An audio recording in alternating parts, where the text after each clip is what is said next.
U.S. President Donald Trump and UK Prime Minister Theresa May have reaffirmed plans to boost trade, including a post-Brexit trade deal, Downing Street says. Mr. Trump welcomed the UK and APO's vote at a referendum nearly a year ago to leave the European Union. The two had talks at their first G7 summit together in Taormina, Sicily. Foreign policy and security, including the Manchester bombing, are also being discussed at the summit, as well as climate change. The G7 consists of Canada, France, Germany, Italy, Japan, the UK and the US, while the EU also has representatives present. The event in Taormina, a town overlooking the Mediterranean, is also the first G7 summit for French President Emmanuel Macron and Italian Prime Minister Paolo Gentiloni. Fresh from his public dressing down of NATO leaders for not spending enough on defense, Mr. Trump is expected to be just as ready to take on his G7 counterparts, the BBC and APO's James Landale in Sicily reports. Other G7 leaders are concerned the US president might promote a protectionist agenda.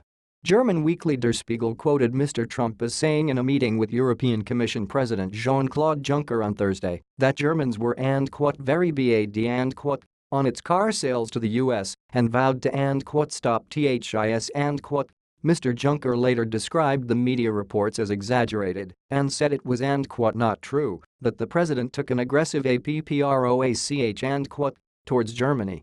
During his election campaign, Mr. Trump threatened customs duties in retaliation for Germany and APO's trade surplus with the US, saying it owed "vast sums of money" to the US and NATO. Speaking ahead of the summit, White House economic advisor Gary Cohn sought to clarify the PRESIDT and APO's position.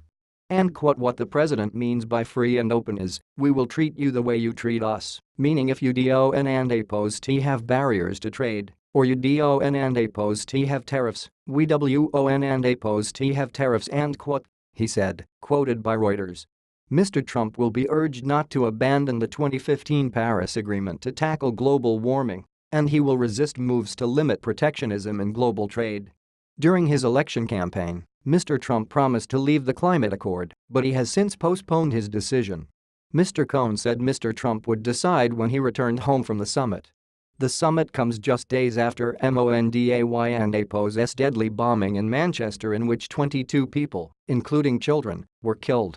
Mrs. May was expected to urge world leaders to do more to combat online extremism, saying the fight against so-called Islamic State is moving from the battlefield to the internet.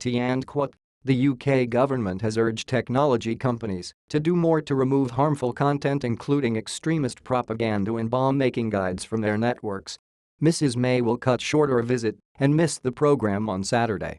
The US president and Japanese Prime Minister Shinzo Abe discussed the nuclear and missile threat from North Korea. They agreed to enhance sanctions on North Korea, including by identifying and sanctioning entities that support North Korea and APO's ballistic missile and nuclear programs, the White House said. Addressing a NATO summit in Brussels on Thursday, Mr. Trump warned that all members of the alliance should contribute more financially on defense. NATO STATES and APO's contributions are voluntary, and a target of spending 2% of GDP on defense is only a guideline, but the US is concerned that members are not paying enough. The bloc later agreed that member states would report back annually on defense spending to NATO. It also said it would take a bigger role in the campaign against his militants, but France and Germany have insisted the move is mostly symbolic. The G7 summit brings Mr. Trump and APO's first foreign tour as US president to a close. Earlier in the week, he said he was more determined than ever to pursue peace in the world after meeting Pope Francis at the Vatican.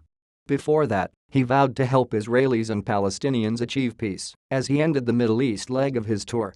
He began his foreign trip with a 2-day stop in Saudi Arabia over the weekend, urging Muslim countries to take the lead in combating radicalization.